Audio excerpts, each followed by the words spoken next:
Fragmento 3.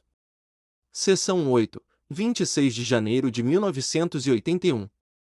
Jim, no início do contato com Ra, nós recebemos respostas para nossas perguntas que caíram em uma porção controversa de nossa ilusão de terceira densidade. Quase todo mundo, em algum ponto dentro do estudo paranormal, gasta algum tempo ficando fascinado pelas assim chamadas teorias da conspiração que geralmente têm a ver com os supostos grupos e indivíduos despercebidos que detêm o suposto poder por trás dos governos e de suas atividades, no mundo de hoje. Tais teorias usualmente dizem que as notícias que nós ouvimos e lemos com relação à política, economia, forças armadas, e assim em diante, não são nada além da ponta de um iceberg muito grande, que tem principalmente a ver com os vários esquemas para a dominação global e que funciona através de atividades secretas deste pequeno e elitista grupo de seres humanos e seus aliados alienígenas. A seguinte informação cai nesta categoria e se resultou a partir de uma questão de investigação que Dom fez sobre OVNIs e suas fontes. Você notará a atitude incrédula de Dom através desta porção de seu questionamento. Foi uma decisão nossa remover esta informação do livro 1 da Lei do Uno porque nós sentimos que ela era inteiramente desimportante e de uma natureza transiente, já que conhecê-la não acrescenta nada. A habilidade ou desejo de alguém buscar a verdade e a natureza do processo evolucionário, quer a informação seja verdadeira ou não. De fato, saber e continuar a buscar este tipo de informação pode se tornar uma imensa pedra no caminho da jornada espiritual de alguém, por isso remover a atenção das verdades eternas que podem servir para a jornada de qualquer um, em qualquer tempo, e a coloca sobre aquilo que é apenas de interesse transitório e espiritualmente de pouco uso. Concentrar-se em teorias conspiratórias e seus participantes tende a reforçar a ilusão da separação e ignora o amor que une todas as coisas como um ser. Se nós tivéssemos continuado a perseguir esta linha de questionamento em particular, ou qualquer outra linha de questionamento de uma natureza transiente, nós teríamos rapidamente perdido o contato com aqueles de Ra porque, como Ra mencionou logo na primeira sessão, Ra se comunicava conosco através de uma banda estreita de vibração ou comprimento de onda. Através de várias pistas que Ra nos dava quando Dom perguntava sobre os alinhamentos ao final de cada sessão, nós éramos capazes de determinar que esta banda estreita significava que apenas informação da natureza mais pura e precisa com relação ao processo da evolução da mente, corpo e espírito poderia ser transmitida com sucesso de uma forma sustentável através de nosso instrumento. Fazer perguntas a Ra de uma natureza transiente seria como tentar fazer um motor finamente regulado funcionar com petróleo cru. Muitos grupos se tornam fascinados com informação transiente de uma natureza específica e mundana e têm suas informações poluídas por entidades negativas que gradualmente substituem as entidades positivas que começam seus contatos. Buscar informação deste tipo é como mover o sintonizador do seu rádio até que você termine com outra estação completamente diferente daquela com a qual você começou. Esta mudança em desejo pelo tipo de informação que o grupo busca a partir de seu contato é o sinal para o contato que aquilo que ele tem a oferecer não é mais desejado, e a lei do livre-arbítrio requer que apenas dicas deste processo de perda de sintonia sejam dadas ao grupo de forma que todas as escolhas que o grupo faz são totalmente um produto de seu livre-arbítrio. Quando um grupo continua a buscar informação transiente, o contato positivo dá dicas aqui e ali que tal informação não tem importância, mas quando o grupo persiste em buscar este tipo de informação, o contato positivo, a fim de atender o livre-arbítrio do grupo, deve lentamente se retirar e é então eventualmente substituído por um contato negativo que fica muito alegre em fornecer esse tipo de informação, mas com menos desejo por precisão e com o máximo desejo de remover o grupo das classes daqueles que servem a outrem.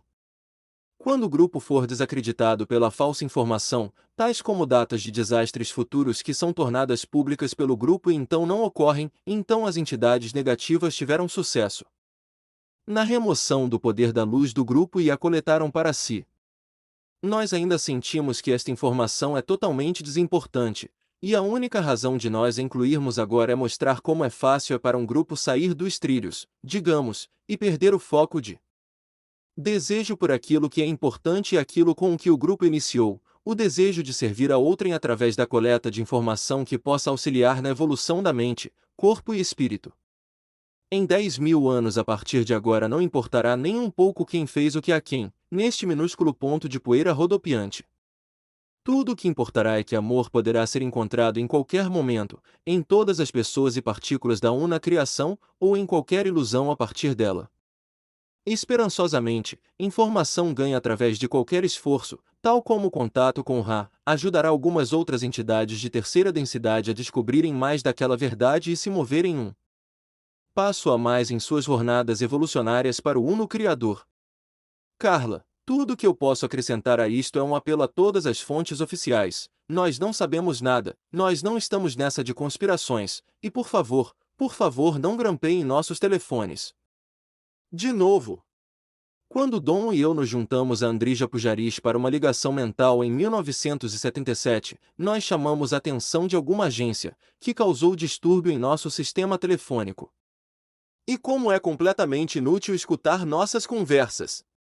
Místicos raramente conspiram. Nós honestamente não nos importamos com estas coisas, e apenas tropeçamos nisso por acidente. Eu gostaria de sinalizar a forma pela qual aqueles de Ra parecem aqui, de certa forma, fora de equilíbrio comparando a seus comportamentos usualmente estáveis. É sutil, mas fácil de ver, a abertura para cada resposta é normalmente eu sou Ra. Diversas vezes neste fragmento, entretanto, aquela assinatura está faltando. O contato estava ficando ligeiramente dessintonizado aqui, eu acho, devido à natureza transiente da informação. Seção 8. 26 de janeiro de 1981. Questionador. Existe uma porção do material de ontem que eu lerei onde você diz existe uma certa quantidade de pousos sendo realizados. Alguns desses pousos são de suas pessoas, alguns são de entidades conhecidas por vocês como o Grupo de Orion. Minha primeira pergunta é o que você quis dizer por alguns são de suas pessoas? Suas pessoas têm, neste espaço-tempo atual, a conquista tecnológica, se você a chamar assim, de serem capazes de criar e voar a forma e tipo de naves conhecidas por vocês como objetos voadores não identificados. Infelizmente, para a frequência vibratória do complexo de memória social de suas pessoas, estes dispositivos não são utilizados para o serviço à humanidade, mas para uso de potencial destrutivo. Isto atrapalha, ainda mais, o nexo vibratório de seu complexo de memória social, causando uma situação onde nem aqueles orientados ao serviço a outrem, nem aqueles orientados ao serviço a si podem ganhar a energia, poder que abriria o portal para a infinidade inteligente para o complexo de memória social. Isto, por sua vez, faz a colheita ser pequena. Questionador. Estas naves que são das nossas pessoas vieram do que nós chamamos de planos que não estão encarnados neste momento? Onde elas estão situadas? Estas das quais nós falamos são de terceira densidade e são parte dos chamados complexos militares de várias divisões societárias ou estruturas de suas pessoas. As bases são variadas. Existem bases, como você as chamaria, debaixo do oceano em suas águas ao sul, próximo às Bahamas e também em seus mares do Pacífico em vários locais próximos à costa chilena. Existem bases sobre a Lua, como vocês chamam este satélite, que estão atualmente sendo retrabalhadas. Existem bases que estão situadas em suas terras. Existem bases, se vocês as chamarem assim, em seus céus. Estas são as bases de suas pessoas, bem numerosas, e como nós dizemos, potencialmente destrutivas. Questionador. De onde as pessoas que operam essas naves vêm? São afiliadas a qualquer nação da Terra? Quais são suas origens? Estas pessoas vêm do mesmo lugar que você ou eu. Elas vêm do Criador. Como você quis dizer na pergunta, neste aspecto mais raso, estas pessoas são aquelas que, em seu e em outros governos, são responsáveis pelo que vocês chamariam de segurança nacional. Questionador. Então eu devo entender que os Estados Unidos têm estas naves em bases subaquáticas? Você está correto. Questionador. Como os Estados Unidos aprenderam sobre a tecnologia para construir estes inaudível? Existia um complexo mente-corpo e espírito conhecido por suas pessoas pelo complexo de som vibratório, Nicola. Esta entidade deixou a ilusão e os papéis contendo os entendimentos necessários foram levados por complexos mente-corpo e espírito que servem a seu complexo de segurança nacional. Então, suas pessoas se tornaram privadas da tecnologia básica. No caso daqueles complexos mente-corpo e espírito, que vocês chamam de russos, a tecnologia foi dada por um da Confederação em uma tentativa, há aproximadamente 27 de seus anos, de compartilhar informação e trazer paz para seus povos. As entidades que deram essa informação estavam equivocadas, mas nós fizemos muitas coisas no final deste ciclo na tentativa de ajudar sua colheita a partir das quais nós aprendemos a inutilidade de certos tipos de ajuda. Este é um fator que contribui para nossa abordagem mais cautelosa nesta data, mesmo que a necessidade é potência sobre potência maior e o chamado de suas pessoas é maior e maior. Questionador: estou intrigado com o propósito destas naves que nós temos em bases submarinas. Elas são inaudível. Esta tecnologia é suficiente para ofuscar todos os outros armamentos? Nós temos apenas a habilidade de voar nestas naves ou existem armas como elas foram dadas a nós inaudível ou são apenas naves para transporte? Qual o mecanismo básico de suas inaudível? É muito difícil de acreditar no que estou dizendo. As naves, em algumas instâncias, são equivocadamente chamadas assim. Seria mais apropriado considerá-las armamentos. A energia usada é aquela do campo de energia eletromagnética que polariza a esfera terrestre. O armamento é de dois tipos básicos, aquele chamado por suas pessoas de psicotrônico e aquele que é chamado por suas pessoas de raio de partículas. A quantidade de destruição que está contida nesta tecnologia é considerável e as armas têm sido usadas em muitos casos para alterar os padrões climáticos e para aumentar a mudança vibratória que envolve seu planeta neste momento. Questionador: como eles foram capazes de manter isto como segredo? Por que estas naves não estão em uso para transporte? Os governos de cada ilusão de divisão societária desejam se retirar da publicidade para que a surpresa seja mantida em caso de ação hostil do que suas pessoas chamam de inimigos. Questionador: quantas destas naves os Estados Unidos possuem? Os Estados Unidos possuem 507-3, 573 e 573 neste momento. Eles estão em processo de aumento desse número. Questionador: qual a velocidade máxima destas naves? A velocidade máxima destas naves é igual ao quadrado da energia da Terra. Este campo varia. O limite é aproximadamente metade da velocidade da luz, como você a chamaria. Isto se deve a imperfeições do design. Questionador: estes tipos de naves não resolveriam totalmente, ou chegariam próximo disso, muitos dos problemas de energia no que diz respeito ao transporte? Que nós somos acostumados a transportar inaudível.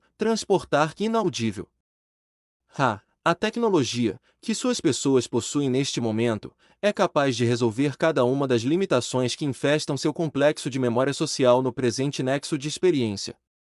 Entretanto, as preocupações de alguns de seus seres com distorções no sentido do que você chamaria de energia de poder, faz com que estas soluções sejam mantidas em sigilo até que as soluções sejam tão necessitadas que aqueles com a distorção podem, então, se tornar mais distorcidos ainda na direção do poder. Questionador: ao mesmo tempo que você menciona que alguns dos pousos são de nossas pessoas, você também menciona que alguns são do grupo de Orion. Nós conversamos um pouco sobre o grupo de Orion, mas por que o grupo de Orion pousa aqui? Qual o seu propósito? Seu propósito é conquista, ao contrário daqueles da Confederação, que aguardam pelo chamado. O assim chamado Grupo de Orion se convoca para conquistar. Questionador: especificamente, o que eles fazem quando pousam? Existem dois tipos de pousos. No primeiro, entidades de dentro das suas pessoas são levadas a bordo e programadas para uso futuro. Existem 2 ou 3 níveis de programação. Primeiro, o nível que será descoberto por aqueles que fazem pesquisa. Segundo, um programa de acionamento. Terceiro, um segundo e muito profundo programa de acionamento, cristalizando a entidade, tornando-a sem vida e utilizável como um tipo de retransmissor. Este é um tipo de pouso. O segundo tipo é de pouso por baixo da crosta terrestre, que é acessível a partir da água. Novamente, na área geral da América do Sul e Caribe próximo ao assim chamado Polo Norte. As bases destas pessoas são subterrâneas. Questionador: o que o grupo de Orion tem, Qual o objetivo com relação à conquista do grupo de Orion? Como nós dissemos anteriormente, seu objetivo é localizar certos complexos mente-corpo-espírito que vibram em ressonância com seus próprios complexos vibracionais e então escravizar os não-elite. Como você pode chamar aqueles que não têm a vibração de Orion? Questionador. O pouso de Pascagoula em 1973, quando Charlie Hickson foi levado a bordo, foi deste tipo de pouso? O pouso do qual você fala foi o que você chamaria de anomalia. Não era nem de influência de Orion, nem de nossas pessoas em forma pensamento, mas sim uma entidade planetária de sua própria vibração que atravessou a quarentena em toda inocência em um pouso aleatório. Questionador. O que eles fizeram com Charlie Hickson quando o levaram a bordo? Eles usaram a experiência de vida do seu complexo mente-corpo-espírito, concentrando nas experiências dos complexos que vocês chamam de guerra. Questionador. Como eles a usaram? O uso da experiência é para aprender. Considere uma raça que assiste a um filme. Ela vivencia uma história e se identifica com os sentimentos, percepções e experiências do herói.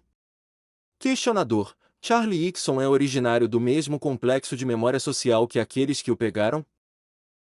Esta entidade de complexo de som vibratório não tinha uma conexão com aqueles que o usaram. Questionador. Aqueles que o usaram suas experiências de guerra para aprender mais sobre a lei do Uno? Está correto. Questionador. As entidades que o escolheram, você pode descrever, aquela é a configuração normal destas entidades? Elas inaudível bem incomuns. Eu sou o Ra. A configuração de seus seres é sua configuração normal. A falta de similaridades não é grande. Nós mesmos, quando escolhemos uma missão entre suas pessoas, precisamos estudar suas pessoas, pois se tivéssemos chegado em nenhuma outra forma que não a nossa própria, teríamos sido percebidos como luz. Questionador. Bem, de qual densidade vieram as entidades que pegaram Charlie Hickson? Qual era a densidade delas? As entidades pelas quais você demonstra tal interesse são seres de terceira densidade de ordem bem alta. Nós devemos expressar o entendimento a vocês que estas entidades não teriam usado o complexo mente-corpo de espírito Charlie, se não fosse pela decisão desta entidade, antes de sua encarnação, de se colocar à disposição para servir. Questionador. Qual é o lar ou origem das entidades que levaram Charlie? Estas entidades são da galáxia de Sirius. Questionador. A informação mais espantosa que você me deu, na qual eu devo admitir ter dificuldade para acreditar, é que os Estados Unidos possuem 573 naves, como você descreveu. Quantas pessoas em nosso governo estão cientes que nós temos estas? Quantas pessoas no total nos Estados Unidos estão cientes disso, incluindo aquelas que operam as naves? O número de suas pessoas variam, pois existem necessidades de comunicarem neste nexo tempo e espaço particular, então o número está se expandindo neste momento. O número aproximado é 1500.500. É apenas aproximado pois enquanto seu contínuo ilusório de espaço a tempo se move de presente a presente, neste nexo, muitos estão aprendendo. Questionador. Onde estas naves são construídas? Estas naves são construídas, uma a uma, em duas localidades, no deserto ou regiões áridas do seu assim chamado Novo México e no deserto ou regiões áridas do seu assim chamado México, ambas as instalações sendo no subsolo. Questionador. Você diz que os Estados Unidos na verdade possuem uma indústria de manufatura no México? Assim o disse. Devo, neste momento, reiterar que este tipo de informação é bem rasa e sem nenhuma consequência particular se comparada ao estudo da lei do Uno. Entretanto, nós cuidadosamente observamos estes desenvolvimentos na esperança de que suas pessoas possam ser colhidas em paz. Questionador. Eu estou totalmente consciente de que esta linha de questionamento não tem importância alguma, mas esta informação particular é tão espantosa para mim que me faz questionar sua validade. A esse respeito, até este ponto, eu estava em concordância com tudo. Isto é muito espantoso, e não parece possível que este segredo tenha sido mantido por 27 anos e que nós estamos operando estas naves. Eu peço desculpas por minha atitude, mas eu acho que devo ser bem honesto com relação a isto. É inacreditável para mim que nós iríamos operar uma fábrica no México, fora dos Estados Unidos, para construir estas naves. Talvez eu esteja errado. Estas naves são naves físicas construídas por nossas pessoas físicas. Eu poderia ir dar uma volta em uma delas? Está correto? Isto está incorreto. Você não poderia andar em uma. Os Estados Unidos, como você chama seu complexo de sociedade divisional, as criam como um tipo de arma. Questionador: não existem ocupantes então? Nenhum piloto, devo dizer? Está correto. Questionador: como elas são controladas? Elas são controladas por computador a partir de uma fonte de dados remota. Questionador: por que temos uma fábrica no México? A necessidade é tanto por secura do solo quanto por ausência quase total de população. Portanto, seu assim chamado governo e o assim chamado governo de seu vizinho geográfico providenciaram uma instalação subterrânea.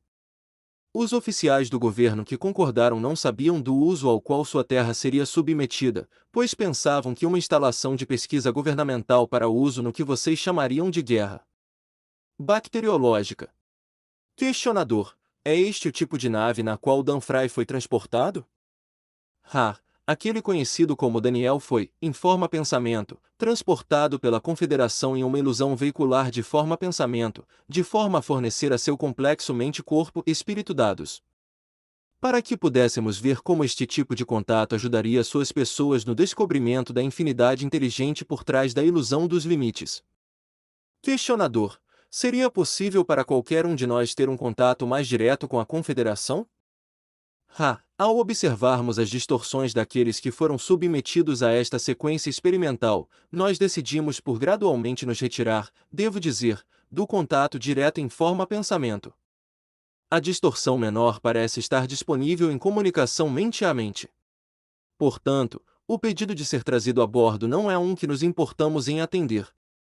Vocês são mais valiosos em suas orientações presentes. Questionador: a razão pela qual eu perguntei tanto sobre as naves, que você diz que o governo dos Estados Unidos operam, é que se nós incluirmos isto no livro, serão criados inúmeros problemas. É algo que estou considerando deixar totalmente fora do livro, ou eu terei que questioná-lo em detalhes consideráveis sobre o assunto. É difícil até perguntar nesta área, mas eu gostaria de perguntar mais algumas coisas sobre isso, mesmo com a opção de deixarmos de fora do livro. Quais os diâmetros das naves que os Estados Unidos inaudível? Eu sugiro que esta seja a última pergunta desta sessão. Nós conversaremos de acordo com o que você julgar necessário em sessões futuras, pedimos apenas que você seja guiado exclusivamente pelo seu próprio discernimento. O diâmetro aproximado, dadas as diversas variações de modelo, é de 7 de seus metros. Como vocês medem?